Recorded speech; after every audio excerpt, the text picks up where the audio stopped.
यस्तो लाइफ छ ओहो पुरा ड्याम फुटेर आयो यार पुरा चाइनाको ड्याम फुटेर आएर रहेछ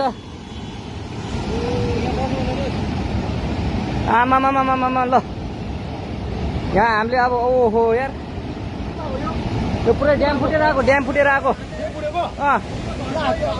यो घर गयो यो ल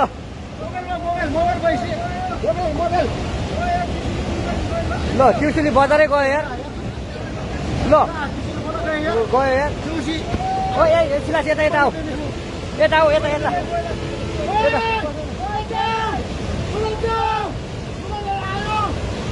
आमामामा यार बजारै गयो यार यहाँ नबसौँ ल अलि टाढा बसौँ टाढा यो पुरै ल घरहरू जम्मै गयो ल घरहरू जम्मै गयो यो पुरै आमामा ड्याम यार